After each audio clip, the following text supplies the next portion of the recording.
Today we'd like to welcome to our studio Tarana Taylor. Tarana is a highly accomplished international musician and educator, and we're very fortunate to have you here in Houston. Thank you. Welcome to our studio. Thank you. Wonderful. Nice. Well, I'd like to start at the beginning, because when I look at your bio and all of the wonderful things that you've created throughout your career, let's start at the beginning and kind of share with our audience, because I'm sure we're very interested in how you started and what some of the influences were that kind of took you to where you are today, or have taken you to where you are today.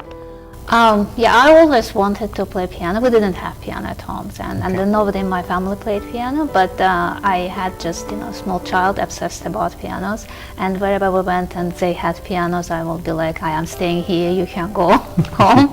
And then my parents decided that if I am so much into that, I need to start. Did you have music were your parents musicians, or did No.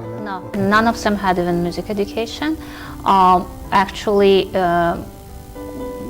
it was something strange for them, like why would child without even hearing that would be so much into music, like why would child, like we had this old radio with keys.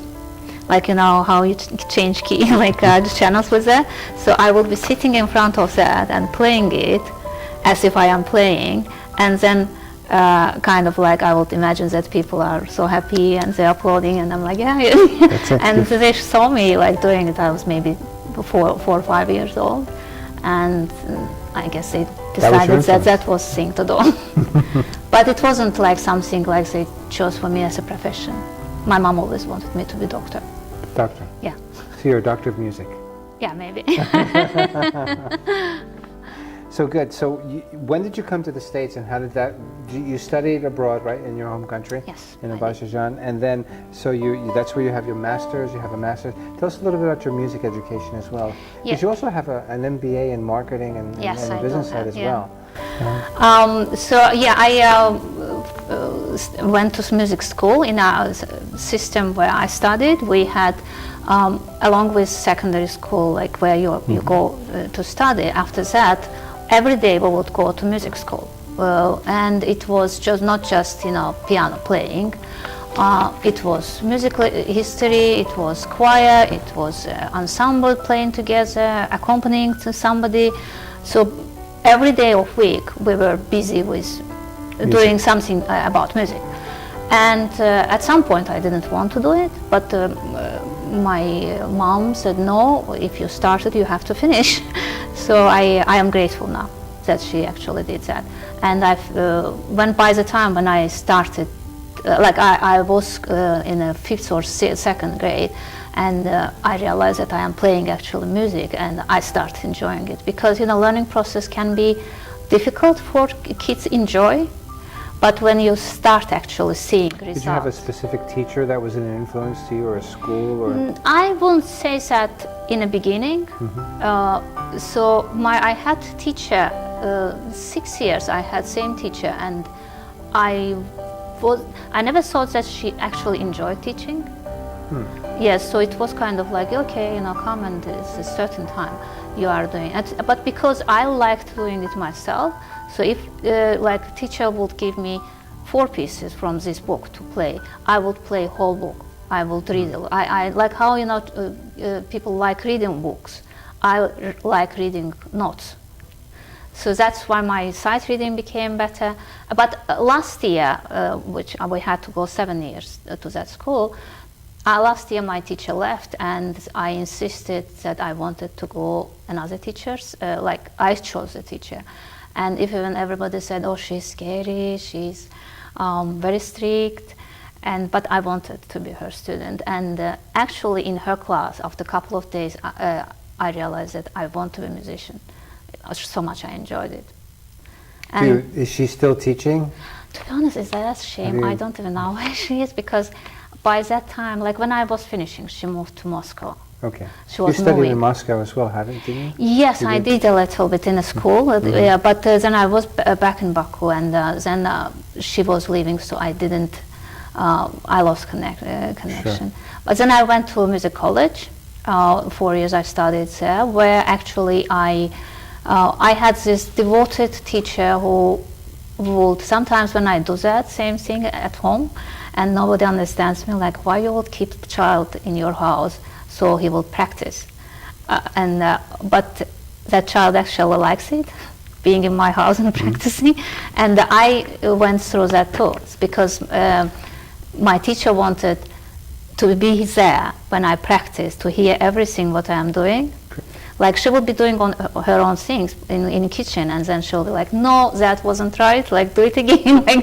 And I sometimes realize that I am doing same thing. But, do you find an influence when yes. you teach as well? Yeah, yes, yeah. That teacher, I mean, she was very, like, a patient person, very encouraging, nice You have such a broad bio of what you play, your repertoires and the genres that you play. How would you classify yourself as a musician? As a classical, are you classically trained? I am classically trained. Okay. Like, after that 4 years in college, I went 5 years into music academy, Okay. where that's all we did. We did 5 years. We were just studying music on different levels, on different, like, name me any subject about music, we studied it. Sometimes I don't remember. So the education piece is very important. Yes, it is very important. And we talked a little bit about that before, no? But even with your students, you like to give them the kind of the path of where the music starts and understand it, right? Yeah, so that like I give them, I want them to play Bach, Mozart, Beethoven, Chopin, but I don't want them to be blind and play only that piece and now how they play it. First of all, I encourage them to read as much as possible, and I want them sometimes to do it on their own. Like, say, if she says, oh, I want to do for release, or I know this piece, I'm like, okay, well done, okay, here's music, go and start doing it. I will see what you are doing actually. You cannot just copy what I am doing, you have to think. You are intelligent person, right? Yes, and then when they are playing it, if you don't know about the time composer lived, if you don't know about style they wrote it, their music, you will just play everything same way. Right. You won't understand the difference between different composers and different way of playing. And it doesn't matter how much I tell you, oh, you know this, here, breathe, here, take your hand here, but it is just copying again. It's not understanding it. That's why I have, I'm trying to have it more, but it depends on how fast they read. I give them, I tell them what books to read. Like, let's say next our composer will be Haydn. So we did Bach, we did Mozart, Beethoven, but we missed Haydn because I wanted them to know better, like Haydn influence, like Haydn influenced Mozart, did teach Beethoven. So now let's go back and see what kind of composer he was, right?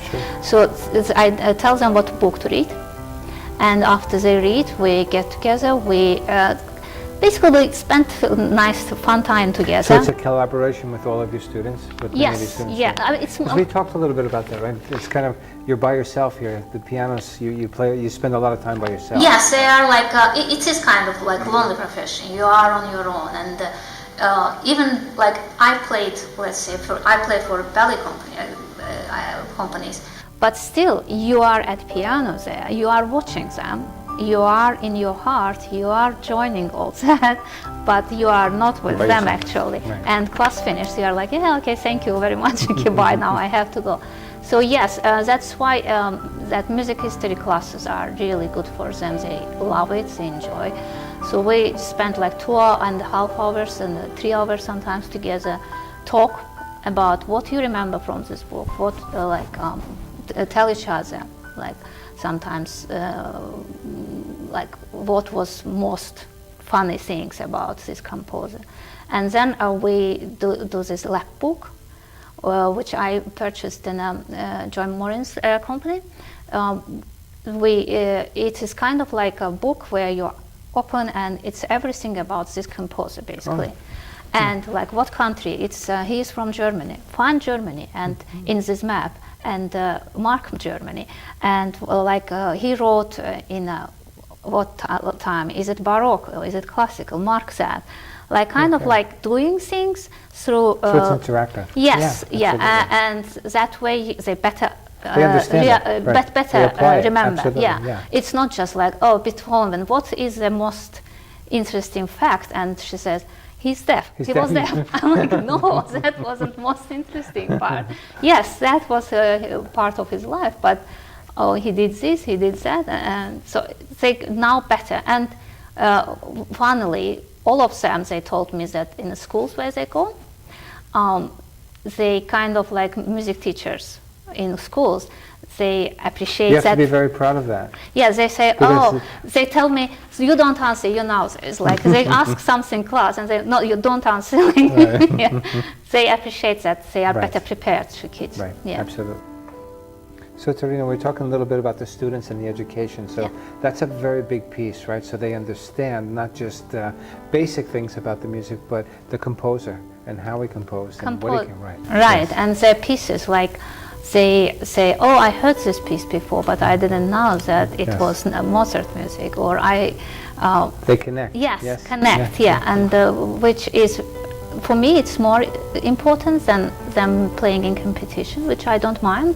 I am. Do you play in the competitions, your students? What is that My look like? students, I am actually preparing 2 girls for next 2019. They already proved me a couple of times in the exams that they passed with merits and distinction. So I thought Is they the could competition both? Is it a literal? Is it literary? No, it's performing. It's all performing. Yeah, Okay. yeah. So one girl actually, she is doing what you are talking about. She is doing theory exam for grade 5. She's just 11 years old. She will do grade 5 ABRSM piano and theory exam at the end of the year. So we are getting prepared at the same time, theory, piano, performing, and this competition. So they must be like your children, right? You watch them grow. Right? That's the thing about, you know, like I sometimes tell parents, like today the girl was not doing something right, and I told, I am in a good relationship with mom. I said, oh, I'm so pleased I don't have children. Because she said, yeah, can you imagine 24 hours of this? Yeah. Because it's hard. It's but when it's your students, you are having all the fun. Right. Yeah, sometimes you get nervous because you want them to achieve a lot. I wouldn't say I'm achiever. I am not very ambitious person. But you're disciplined.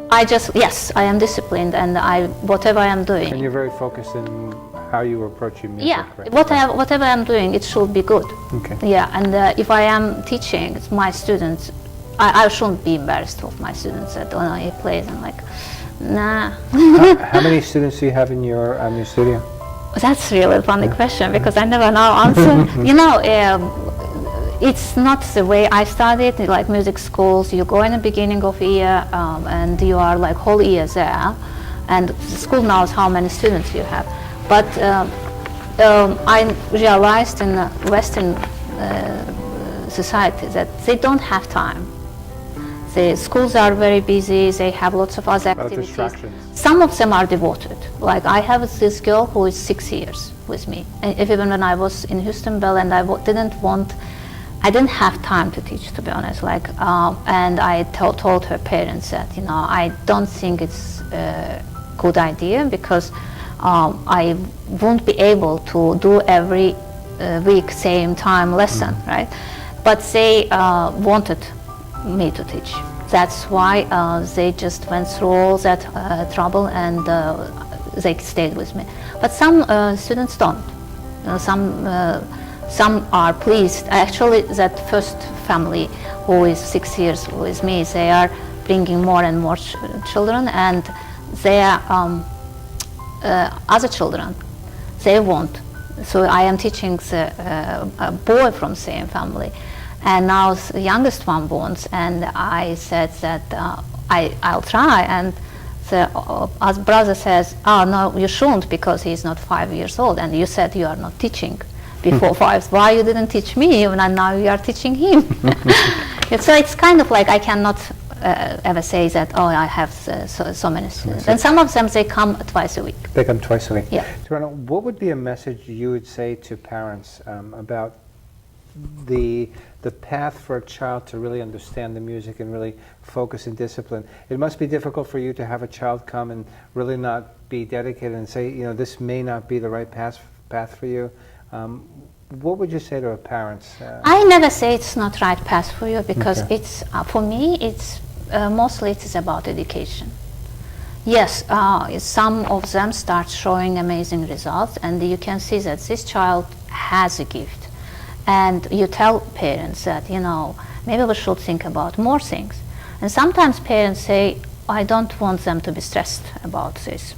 I don't want, and which is understandable, because the world of competition and achieving something, it is hard. You don't want to push a child who you think that maybe emotionally is not ready into that. So as far as they are learning something, not always maybe enjoying, but when one day they will grow up and they will be like, oh, I know who is Bach, who is Beethoven, I played this piece of Mozart, or Chopin I played, like that will make them better educated people and more interesting to, I think more interesting I think so people. too. Yeah. Yes, absolutely. You give them a well-rounded, even if they decide that they don't want to stay, you know, in playing, in, Right. if piano is not Yeah. the right path for them. And like how children are different, parents are different too. So some parents come with the idea that we are doing all exams, we are getting all credits, we are getting into competition. You have to slow them down because it's all good. The child and has to catch I up. love Yes. those Right. parents, because they are taking control, they are kind of like making sure the child practice, which is essential part of education. If you don't practice every day, at least, I know, depending what age you are, what level you are, you will be in the same level. You will just change books, you will play different pieces, but it will all be same level pieces. But some of them, they say, oh, I want it for fun. It's got to be very gratifying for you as a teacher and educator of music when you see a child that's really gifted, right? And that's really passionate Yes. about what they're dedicated. It's just natural. It's a natural. Yeah, unfortunately, not always talent comes with hardworking personality. Right. And sometimes when you see all that together, yes, it is, I believe I have a girl. One day maybe I will, if she continues like that, maybe I will tell her, I will take her to higher level teacher. Because, I mean, you need to understand where is your limit you can give to that child, Sure. right? And if she continues like that, I mean, she will achieve, and yes, I will take her myself. Yeah, but when she plays like that, they, like, not just her, like some of them they play, sometimes I can hear how they imitate me, like in a way of I am playing. And sometimes you cannot believe that, wow, it is my student. And achieved so much, and doesn't. I tell them, don't compare with each other. Don't when in recitals especially. Don't think, oh, you know, that girl is playing this. Please, you are all different. You are all different age, different way of understanding, different way of feeling music. But the fact that you are working hard is already good. It's good for your brain, your personality, that you can sit and do something till it happens. Yeah, there's all kinds of studies about, you know, the discipline of learning music, right, on different levels, you know, how that transforms to your life in later in your adult life. Yes, like same like ballet dancers, like you see those kids how much they are working, or professional athletes. Yeah, doesn't matter if they are becoming like famous ballet dancer or professional, like they are spending time to sit and do something till it happens. Absolutely. Yeah.